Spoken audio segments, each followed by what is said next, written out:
give this just a second so people can join in. Please enjoy the sound of the helicopter flying by.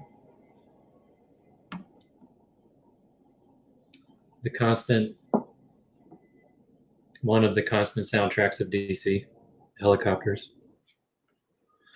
I'm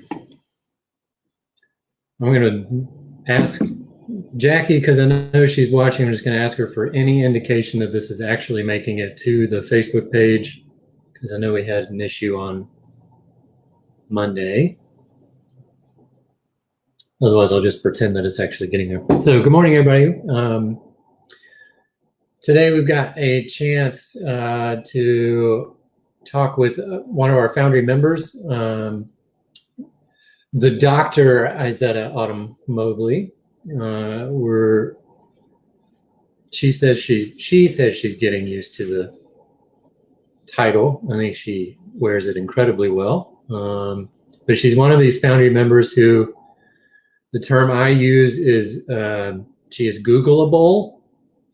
If you are, she said, she's saying, please don't search her, but I'm just saying, like, this community is gifted in a whole lot of ways. We have incredible depth of resource that come together in one particular place. And today we're going to discuss some basics around racism, and in particular trying to look at definitions. So definitions being so important because if we're not operating from a common understanding, then we're all headed in different directions, most likely. So I'm very thankful for her giving us the time today, and I'll bring her into the stream so that we can have a chance to chat a bit.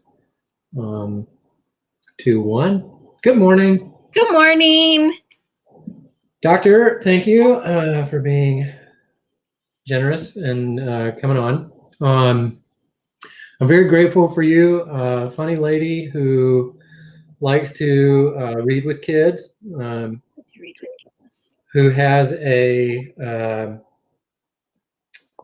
scientifically proven sleeper hold for small children. Not proven on my child yet, but she says it exists, so we're trusting her on this. Izetta, thank you for coming on today. Thank you for having me. Can you tell us a bit about yourself? That way it's you can say what you want to say. Sure. Yeah. So I am a very proud 5th generation Native Washingtonian. I always ground myself in that because I'm very proud to be a Native Washingtonian and to have family roots that go back so deep to Washington, D.C. And I also study race and identity, gender and class. And I am also a big reader. From not only studying what I study for academic work, but I also just love to read and will read anything, including a cereal box in a pinch if I can't get my hands on a book. Why? And I'm a bad reader, really. So it's good to have balance today. Are you into audiobooks? Because I think I've had to default toward audiobooks just because I'm like, I don't have time for this. So here, I do love an audiobook. And I'm a big radio listener. Like, I have a friend who's always like, I love podcasts. And I'm like, that's the radio. But I love podcasts and the radio. Sometimes audiobooks make me go to sleep. I'm lured, so I can listen to them in a car, but not at home. Not at home. But I do love a good audiobook. The Historian, by the way, is a fantastic audiobook. That's the Historian. That is the Historian. It's about, yes, I love that I'm talking to my pastor about the occult, but it's about, it's a retake on Dracula, and it's really interestingly done. Okay. From the perspective of a historian who goes to the archive. Very appropriate for me to like that book. That's fair. Well, it's also appropriate to bring up just because, apparently today it's July outside. I guess it was February, and so yeah, people need their summer reading to get going. So we're on today. We are going to talk about race. We're going to talk about it from. I'm going to use the term baseline, helping us think through some definitions of terms. Yes, helping us think through some definitions of terms. So, can we just start with the questions that we identified together? Mm-hmm. So let's start with the first one. What is race? When we talk race, what are we talking about? Yes. All right.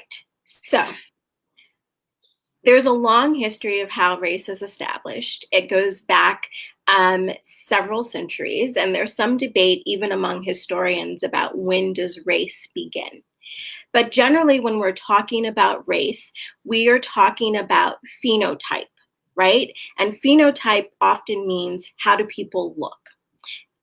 Now, is race real? Which is sort of the question that I think we always end up stumbling upon when we ask about race.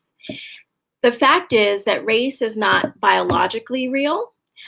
There is no real biological difference between people who are human who look differently, who have different skin color or different proportions, right? There's no real biological difference. But in the way that we often think about race in the United States and increasingly globally is that if people look differently, right? If we have different phenotypes, eye shape, nose shape, lips, skin color, then we must be a part of different races. Right. And way back in the 18th century, and even some would say earlier, and certainly during the Enlightenment, there's this period of taxonomy, which is basically categorization, where people are really interested and invested in putting people into categories. And there are people who come up with categories, and I'm going to use some language that, again, I'm not sanctioning, but I'm using it in the service of education, where there's a category where people divide humans into Negroid, Caucasoid, and Mongoloid. These three sort of races that are created. And what happens is that then those are scientifically, right, given all of these different attributes. But the thing is, it wasn't really real. And so it ends up cascading through time, right, and leading to some really horrific things, but it's not biologically real, right? It doesn't really exist. So you'll often hear people say race is a social construct. And I'd also argue that race is also a biological construct because sometimes people still use it as an idea that people have different medical needs or bio needs based on their skin color. But really what we mean when we talk about race sometimes is actually culture or population, meaning that people may look differently because of different kinds of places where we are in terms of our population in the world. So that's sort of the historical background. Race now is often used phenotypically, as in people are people of African descent, people of Asian descent, or people who are of European descent. I very purposely do not say Caucasian, although you will see it even in places like the New York Times. And the reason I don't say Caucasian is because that is something that comes from a scholar named Blumenbach, who is deciding that he thinks that the Caucasian skull is the most beautiful skull that ever existed. And then it's taken up, right, as this idea that people who are white are all descended from Caucasians. But if you take a moment and Google where the Caucasus Mountains are, most people are not from the Caucasus Mountains. No. So it's inaccurate. And as a historian, I'm really big on precision and specificity of language, right? So Caucasian just doesn't make sense. It doesn't work. And I think it's because we're uncomfortable with using the word white. So race is a social construct, and we use it to categorize people based on how they look. Which is help. So, okay, I said I was going to stay focused. We are going to school today. I'm going to stay focused. But I think it is helpful for you to say this. you know, we say social construct. It was such a subjective beginning. Like the categorization was a subjective beginning based on whoever was doing the categorizing. It was not. It wasn't like the whole world got together and said, "Oh, you know what? We all agree on these categories." You end up with Exactly. it's much too large to be accurate. To be very clear, as the ways that we have inherited, probably when we think about racism or ideas about race, have been largely inherited from white European scientists and thinkers and philosophers who were defining and thinking how they were viewing the world around race and centering both themselves and the idea that whiteness and white people were inherently better than other cultures and or people. And it's also clear to understand that while race is a social construct, right? Race used to be people thinking that people literally descended from different species. It was a theory called polygenesis, this idea that we descended from different species. That doesn't exist, that's not real. While race isn't real as a species designation or dividing people, right, based on what they're better at, it is socially very real, as in your race impacts pretty much nearly every aspect of your life and how you experience your citizenship, certainly in this country, and how you move through the world. I don't know. There's no emoji on this one to do like hands or anything. Okay. So because it does affect the way you are able to move through society, and it is real in a social way, how do we think about racism? What is racism? How are we going to define that? So racism is structural and institutional, right? So I think some of us were taught that racism is solely personal, that it's based on bad behavior or stereotypes. And while certainly there are aspects of bias and racism where people do that on an interpersonal level, that happens very frequently, and I don't intend to minimize that at all.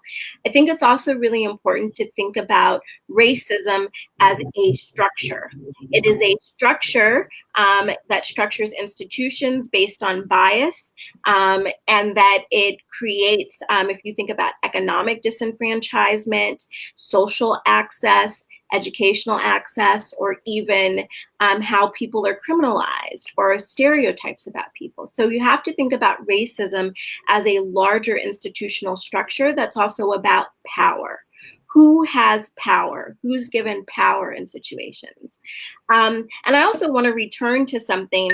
I think it's really important. I think I've heard a lot of people say that race is a social construct. I think it's also really important to say race is also a biological construct because, and this is, I think, really important in the moment of COVID, there have been all of these conversations about the ways in which actually people who are of African descent are assumed to experience less pain than people who are white.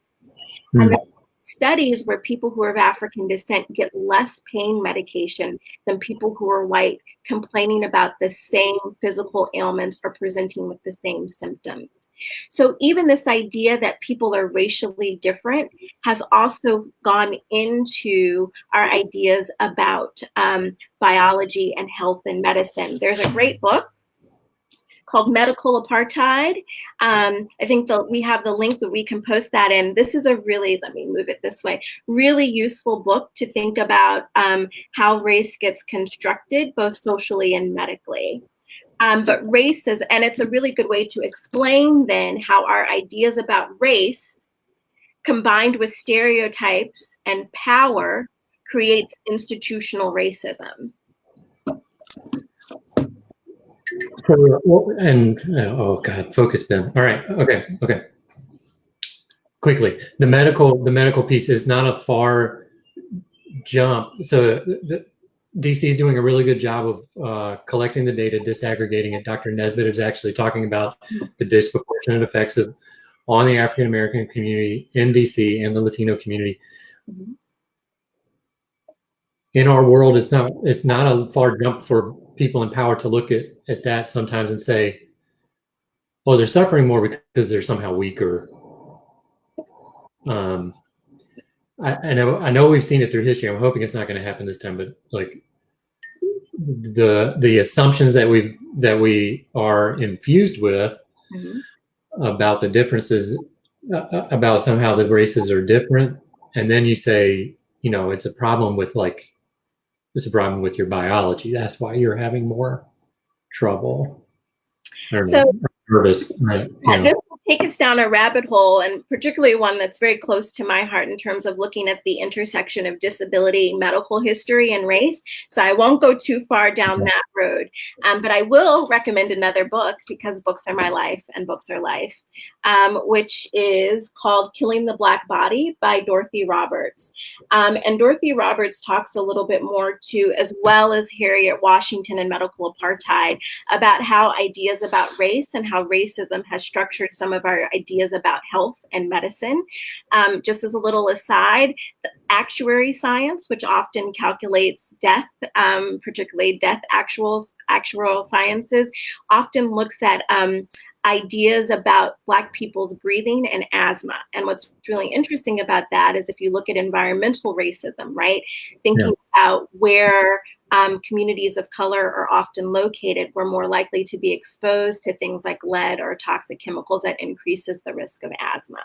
So often it's a confusion around what is actually happening, as in, are people of African descent more at risk, right, because of environmental factors and because of actually racism, rather than it being grounded in a difference in the body. And I think it's important that absolutely racism is about prejudice and bias and about power on an institutional level. And then there are interpersonal instances also of racism that I think it's really important to understand. But we might think about those things as stereotypes, both positive and negative stereotypes that people hold about people. We might think about that as assumptions of inferiority or in some assumptions of inherent difference. Also, some of the things that we see that are different about people who are thought of as different races are actually about culture, right? That you're thinking about culture and people develop different ideas about culture, which I think is also helpful, because we need to think about race, culture, and ethnicity. So for instance, I've always thought of Barack Obama as being Black American. He's a multiracial person of African descent, but his African ancestry comes from the continent of Africa, from Kenya. He's not descended from African Americans. I trace my ancestry back to people of African descent who were in the United States prior to the 18th century and prior to the emancipation of slavery. And as a result, I identify as African American or Black American, but not all Black Americans are African American, right? Because that's about ethnicity. That's about national origin, practices, and beliefs. So I've been in classes before where I've heard people refer to Idris Elba as African American, and Idris Elba is not American, so therefore he's not African American. But we've conflated the two. Yeah. Do we want to recommend Americana at this point? It's been. I do love that book. Since that one came out. Okay. That's a good one. That's a good one. So that's all right. So let's come back around to racism, and then we're going into the power structures and white supremacy. But we've seen that racism, and we talked about this last night, but like racism, there's a tendency among white people to define racism as something that is bad, but it's not something they're doing. Mm-hmm. Mm-hmm. So the importance of the precision of the definition, so that it's not shifting around just to kind of exonerate ourselves, is really important for us right now, as we're trying to think more clearly about how we're going to have life together. Yeah. Okay. I think it's important to remember that talking about race is not racism and doesn't make someone racist, right? Because sometimes we also conflate these courageous conversations about race as somehow dividing us. That's not really how that's working. We have to have those courageous conversations, number one. Number two, that race works both on a structural level and racism works on a structural level, and it actually happens interpersonally. The third thing is to accept, and I think this can be difficult, but the fact of the matter is that we live in a culture and society in the US and increasingly globally that really struggles with racism, that has racism as part of its daily life. So here's the thing. I don't know if anyone ever saw the musical Avenue Q. There's this song in it, Everybody's a Little Bit Racist. Now, I would specify that actually people of color are not racist. That's internalized oppression or bias. People of color cannot be racist. We do not have the kind of institutional power that allows that kind of bias. But I think the idea behind that of we've all been exposed to racist ideas. There's not a way that you could exist in this current country without having absorbed some of those racist ideas. It doesn't mean you believe in them. It doesn't mean you're comfortable with them. It could mean that you struggle around them. But if you were existing in our current society, you would have had to have been exposed to racist ideas and have absorbed them consciously or unconsciously. If you want to check that out, you can look at the Harvard AIT, which is the implicit bias test, where you can take a test to explore several different kinds of biases around skin color, race, age, and body size. So that might be a good way to think about that. Great. So let's turn to some more of the power dynamic and talk what is white supremacy. Mm-hmm. Yeah, that's a term that usually makes people start to itch a little bit. But you know, I study race, and so I'm very comfortable with the idea of white supremacy, not that it exists, but rather talking about it and needing to call it out. So let's give some very simple definitions to what's a very large word or phrase or concept. Very simply, and this is the simplest definition I could give. White supremacy is the idea that whiteness and white people are superior in all things. Right? Very simple. Yeah. Can we hold there for just a second? This is the idea. This is we're saying white is better. White is so. This is the idea. Now it manifests in many different ways, but like this is strictly the idea to start with. Right? Yes. Okay. And that white and whiteness should be at the center, right? So if we think of civilization, what civilization did you just think about? Was it Rome? It was a computer game. So yeah, essentially Roman Greek. Yeah, no. Did you make it through the WAG? I never made it across the. I'll be honest, I cheated at that game like crazy. I support that. It's okay.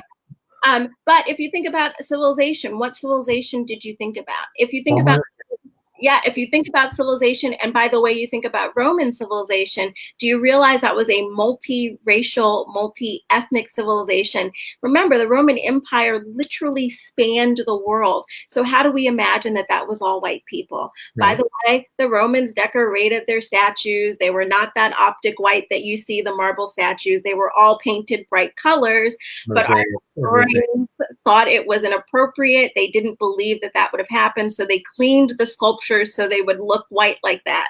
Fun fact. But it's this idea that whiteness is at the center, that whiteness is better. And that seeps into all types of ideas, not only that white as in skin color is better, but that also white ideas about culture or behavior or what's appropriate are better. And we can see that when you think about, for instance, that not all white people currently in the United States who are seen as white were white in, say, the 18th century. For instance, Irish Americans, many Eastern Europeans, for instance. But part of the deal with white supremacy in the United States was that more people would get to be white. And so you have that expanding out so that Irish Americans are thought of being white, Italian Americans are thought of being white, and then lose ethnicity and part of that piece. But white supremacy is about the belief that whiteness is better and that it displaces all other peoples from the center and does not allow for anything else to be at the center. No, that's a rabbit hole. I'm not going. I'm focused. I'm very focused. I'm professional. I'm very focused. So as we talk, okay, so we talk white supremacy. How does this white privilege fit into all of this? So if we're talking constructs, we're talking about individual and systemic, we're talking about supremacy as an idea, white at the center, then how is privilege going to fall in this? How, in particular, how is white privilege going to fall into this? Yeah, and I know sometimes, and the author Robin DiAngelo talks a little bit about this idea that if you start talking about white privilege, that many people who are white have some very strong reactions. So if you're a person who's white, who's having some strong reactions to the use of white supremacy and white privilege, I want to invite you in. Because even if you're having a difficult time, it still exists and we don't get to escape it. It's a reality and it can be a tough one. So when we think about privilege, a lot of that comes from an article written by Peggy McIntosh. She writes this knapsack of unearned white privilege. And what she's talking about are the benefits that come out of white supremacy. So if you have a system that says whiteness is better, right? And then you have structures that come up that enforce that idea, right? Then what happens is that there are benefits that get conferred on people who are categorized as white. Now, white privilege doesn't mean that, for instance, you didn't have, if you're a white person, that you didn't struggle with poverty, or that you didn't have struggle around gender, or you didn't have struggles around sexual identity. That's not what's being said. White privilege is about the benefits that come out of white supremacy, the daily things that happen in terms of people's lives that benefit them based on that racial category. I love you. When I'm doing these talks, I have such a hard time because I'm like clicking on all the things to just like really focus and listen. And then there's like trucks. And so, but I trust that people who don't have those things going on are able to listen. You touched on something that I think is always really important because it's one of the gut reactions that I think folks have, which is, I'll try to say it appropriately, but like my life stinks, therefore I don't have this privilege. So thank you for getting into that. This novel, you can enjoy aspects of white privilege and still have plenty of stuff going on. And let's be very real and very honest. White people have had struggles, right? Like we all as human beings have struggles. If you're a white person jogging in a neighborhood, you're not likely to be shot dead. Right. You're not likely to be shot dead because you are going to get your keys, right? There's some very clear ways that it's clear that race impacts people's lives, and in particular anti-Blackness, this idea that people of African descent are inherently unworthy, right, impact people's lives. So I'd encourage you, if you're struggling around thinking about white privilege and white supremacy, you might want to take some time with Robin DiAngelo's book. I think the other thing is if you're saying, well, I don't really believe in white privilege, or I don't see how white supremacy has functioned in the US. Two books to think about. Warmth of Other Suns by Isabel Wilkerson, who's also a native Washingtonian. I really strongly encourage people to think about this because from a historian's perspective, I think that many people don't have a rooted understanding of history. And if we Yeah. understand the history of this country, you'd start to really see how race has impacted every aspect of this country's history. For folks who are also interested in DC, I'd highly recommend Chocolate City by Chris Myers Ash and George Derek Musgrove. It's a really thick one, but it's well worth it in terms of really being able to understand how race has worked in DC. Yeah, and I think that that's such a critical one for the foundry community to continue to locate itself where it is in our understanding. So how? I'm just going to say the question per how we wrote it. So how we wrote. Where do we see the impact of race today? And because that's a really broad question. So I know that we want to be particularly focused, but you take us where we want to go, where we need to be. So you see the impact of race in housing. You see it in the wealth gap. You see it in the education gap. You see it in health disparities. You see it in access to pretty much every aspect of American life is impacted by race. As much as we would like to not look that squarely in the face, race impacts every aspect of American life. Your access to education, that's even if we're thinking about that, there's some studies that suggest that schools have resegregated to pre-Brown levels, right? And I'm not going to get too much into Brown because what we're really talking about is resource allocation, right? Yeah. When you talk about sort of segregation in schools, you're also talking about segregation in housing. If you're talking about how schools are funded, you're often talking about property taxes. Property taxes are directly related to the property taxes of a neighborhood, and the history of redlining then impacts how property taxes then impact education. You see, so thinking about that, we can go back to the three strikes laws, Rockefeller laws in New York City. I could go on and on.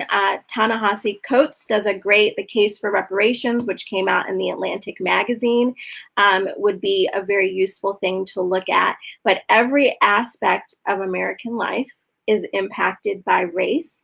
Just because it hurts our feelings to realize this doesn't mean that that's not the case. And the denial of that has very serious implications for people's lives. Oh yeah, and that's that's one of, especially right now, like it's so plain. I think it's so plain what the outcome is, and that's death for people. So I almost struggle to be like, if you can't see this right now, I almost don't know what to do with you. But like, let's take our steps. And when you say Robin DiAngelo, are we specifically talking about white fragility? She does have a book called White Fragility that is often useful, but I often think about and I would encourage people to read DiAngelo. I'd also say that there are scholars of color who have written about race for centuries. So as you're doing this work to learn more about race, make sure that you have a reading list that really reflects a broad view. So make sure to read books like So You Want to Talk About Race, Ijeoma Uyo, So You Want to Talk About Race, Why I'm No Longer Talking to White People About Race by Rini Ito Lodge is also a book that I would highly recommend. Toni Morrison has written extensively about race. James Baldwin, who is one of my favorites, is writing about race. There's a reason why they're experts who talk about race. This is a deep and broad subject. Make sure you're really reading within that broad field. Yeah, and I can see Pastor Ginger on the comment line. Pastor Ginger, don't worry. We have a bullet pointed list of reading items that we will get out to everybody in a digestible form, not just in these comments. And I thank Izetta for putting that together for us to help us continue to think and move. You have been, because I went back and I watched one of our Zoom meetings recently. So you have been you are always so very clear to identify for us that as we have these conversations, it is going to bring up emotion. Mm-hmm. It's going to bring up hurt feelings. It's going to bring up it's going to bring up guilt, I suppose, in some folks. Like that's a feeling you're going to have. You're so mindful of that, and I just thanks for being so mindful of that, and for teaching us how to have the difficult conversations to help us move through that. I will say, from the sort of layman perspective over here, like when you're getting into the guilt feelings, try not to get trapped there. I think those guilt feelings are such a you could say it's a rocking chair where you get into the place where you're doing all of this and you're not moving anymore. But I think it's a trap. I think it's a real trap for us to say this is hurting, that the conversation is hurting, therefore I don't want to keep having it. And that's a trap, and it's going to keep you stuck in such a way that we're not, as a community, able to move forward and actually address. And I think if we're thinking about do justice, doing justice, and love mercy and walk humbly with God, right? For me, as a Christian person, my faith is deeply grounded in the idea of justice and liberation theology. So if I think about shame and guilt, shame is about social isolation sometimes, like you're feeling shame around an act, right? And guilt is about maybe realizing a transgression. Neither of those are particularly helpful if we're trying to get to justice, right? In scientific communities, you think about things that are reliable and valid.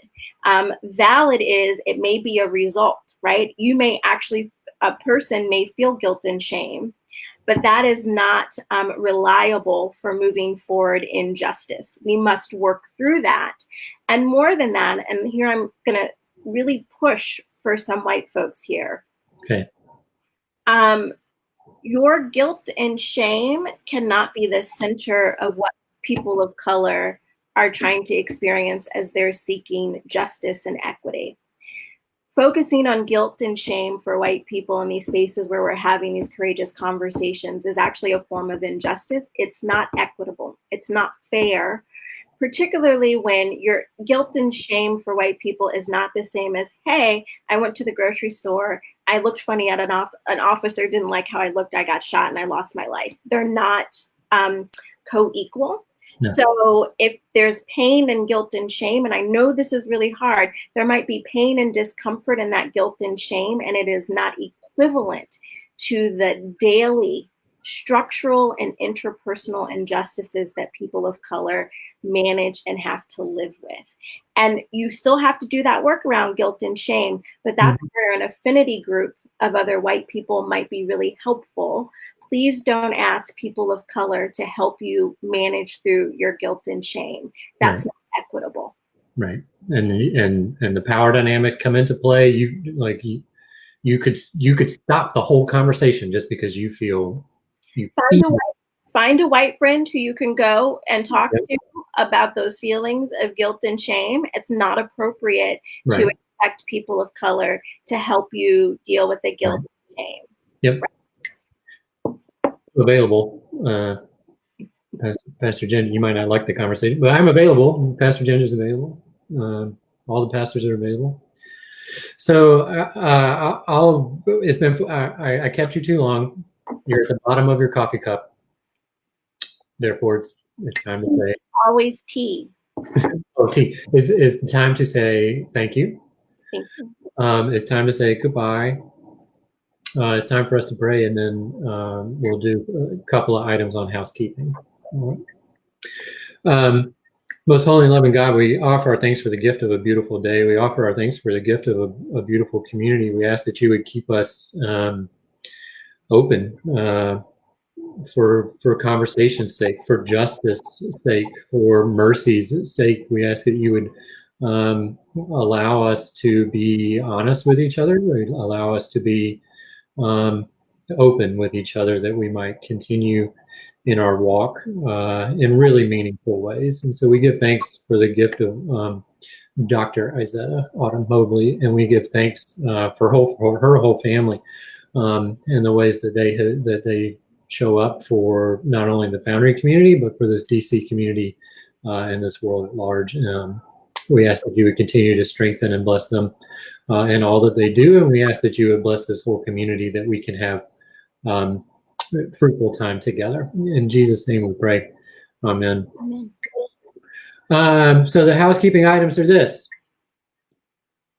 You need to be getting your absentee ballots if you haven't done that yet. We've got elections coming up in DC and Maryland and Virginia, so please be mindful of that. Do whatever you have to do to make sure you're voting. Wear your mask when you go out. It's not always just about you. Protect your neighbors, protect your friends, protect their families, protect your families. Please be good about that. And what was the last one? There's another one. I don't know. Well, be mindful that we are sending out the survey for the Foundry community.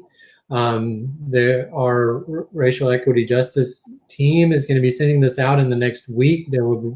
We want to be hearing from the Foundry community so that we can identify for us a baseline of where we are right now, and then make a long-term minimum 3-year plus. It doesn't mean the work is done at 3 years, but a 3-year really intentional plan for how the Foundry community can have conversations around race, how we can do our learning, how we can help to dismantle privilege and white supremacy within the Foundry community, within the way that we have life together, and also do that some of that work out in the wider community. But we really got to do some introspection in a meaningful and intentional way. We have a crew that's going to help us, but it starts with honest feedback through the surveys that's going to be coming out next week.